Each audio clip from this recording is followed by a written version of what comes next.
Hey guys, at BV Maxon here. Let's go ahead and install these freshly cleaned up gauges. One thing to note, your left side is going to be your speedometer and your other side is going to be your tack. So let's take a look at how this all goes together. All right, pretty straightforward. Each gauge has its own spot on the triple tree. Make sure that you've got your bolt exposed, have that pulled down all the way. And what you'll see on the bottom of the gauge is a little flat spot that actually is going to rest right in here to make sure that that gauge stays nice and straight. So you just drop that down, put that in position. Let me give you a better look from underneath so you can see what we're looking at. All right, here is our post right down in the back side here. See it? Back here where my pinky is, hitting that.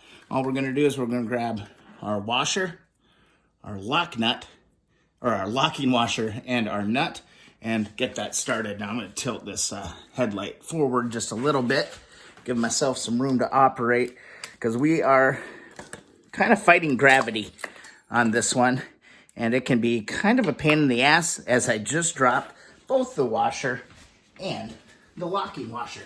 So back again, let's try it again here. Get my big fingers in here, see if I can get these started.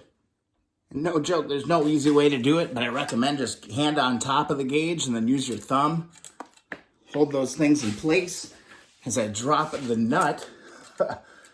And now, just try to get that bad boy started on there just a little bit. This is brutal. It's really tight. All right, I think I finally got that one started. And get your ratchet. Hopefully my ratchet will even fit in here. See if I can get it from the back side here. Barely. Not even gonna get a couple clicks out of it. Yeah, slow but sure. Looks like you can attack this nut from this side. Hold that thing in position and get that thing going on. All right, let's do it. Slight little change of plans. That ratchet wasn't doing me no good at all. So we're going old school. We're going with the good old wrench. It's a 12 millimeter. In retrospect, when I do this again in the future, these gauges will be going on before I put all of this other stuff in place, okay? Yeah, this has gotten to be a major pain in the butt.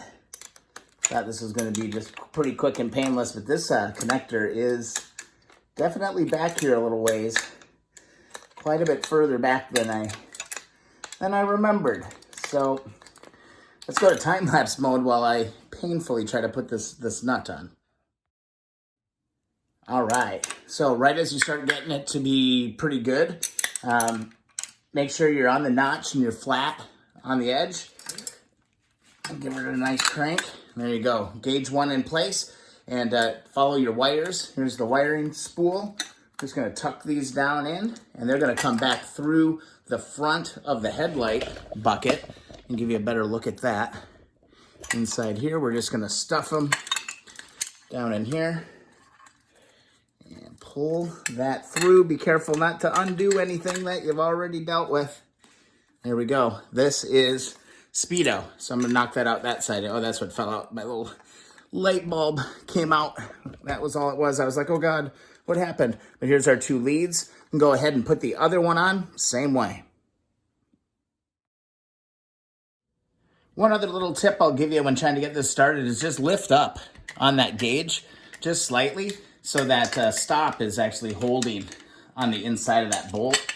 That tends to make things go a little bit better. Just gotta hold it up. You just wanna make sure you're not twisting it all out of control.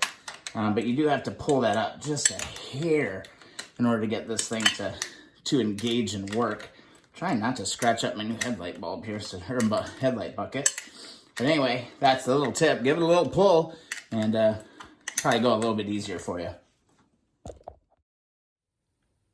And there you have it, guys. 2 bolts. Hold your instruments on, and once they're on, you're good to go.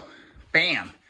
Gauges installed. Next video, of course, we got to deal with the wires. All right. So again, these wires coming from the Speedo, or the tack, excuse me, has a little bit more going on than the other ones. So I'm going to pull those through. And the next video, we'll dive into that. Let's get that knocked out, guys. I hope the videos are helpful. I'm enjoying getting back to work on the bike here today. Follow along at BB Matson, Instagram and Twitter. If you enjoy the videos, please subscribe. That means a lot. And also thumbs up the videos you enjoy so I know what kind of videos to be making. Guys, the 72 CL350 is moving right along. Thanks for watching.